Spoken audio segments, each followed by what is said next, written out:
Okay, here's a quick review of a set of accounts. So you're in your accounting system, you go to Tools and Reports. First report I would look at is the balance sheet, and I tend to print these off or do it online. So if we look at your balance sheet, it breaks down into a fixed assets section, which is the top bit. That lists all the assets that are going to last more than 1 year. So example, computers, desks, and in this case, in this business, this is a rental business, so land and buildings is a property. Then you've got your current assets, i.e. the stuff that, the assets you're going to gain in the next year, so debtors account, so who owes you money, who you're going to collect in the next year, your bank account, and a small amount of VAT that you're due back from the VAT man. Then you've got the liabilities section of your business. What does your business, who does your business owe money to? For example, the Royal Bank of Scotland loan account, that funded the purchase of the property, and so did the Virgin loan, that funded the purchase of the property. Obviously the directors put money in again to fund the purchase and the refit of the property, and you've got some creditors and a small amount of VAT to be paid to the VAT man. And then you've got your reserve section of the P&L, which is fundamentally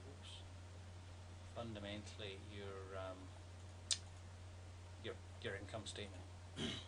So looking back at the balance sheet again, the trick with your balance sheet and your income statement is to understand the figures that make up these, the transactions that make up these. So for example, did I buy the building for £70,000? Yes, I did. I know that's how much I paid for this building, so that's good.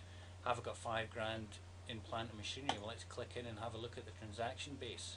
Now, normally I would have transactions saying computer, PC World, desk, etc., etc., being listed down. In this case, I've just put in a small little summary. Then we go on to, with every line within this balance sheet, I would do exactly the same. So if I want to look at the bank transactions, I can click in it and physically look at the bank transactions. I'd also want to check that that is the bank balance, so that's what I've got the bank balance to be from the bank statements, 997. So if I flip back, 997. So your bank should reflect the bank statements. The debtors control account, again, go back to Tools and Reports, go to Age Debtors, have a look at what makes up that number. It's important to look at the transactional base. There you go. So there's a customer here for Bill's Balloons. That was just something I made up, but normally you would have listed down who you owe money to. Back to the balance sheet.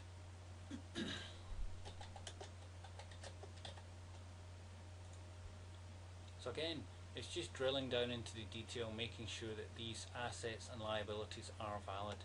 Do I owe the RBS 39,000? I do know it, and I can see the transactional base that makes it up. There you can see the interest charge and the monthly repayments. So it's just a question of understanding the numbers in the balance sheet. Again, age creditors, I can go to report, pull up the age creditors and see who I owe money to.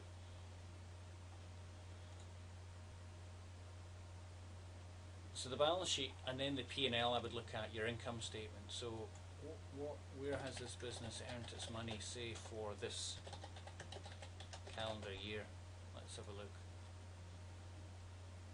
So it's a rental business, so there'll be a small amount of rental income, and then that's just a sales that I threw in there as an example. But again, if I wanted to see what makes up that rental income, I can click on the figure, drill down into the detail, and have a look at who's paid me rent. Similarly, I can look at my costs, factors, fees, rent, electricity, postage. Again, drill down in detail, make sure you understand it, and make sure it looks okay. So according to this business made a net profit of 5,000 based on turnover of 11. Does that make sense to you? Once you've done this review, you can tell your accountant that they're ready for review, and that will certainly save you money. Thanks.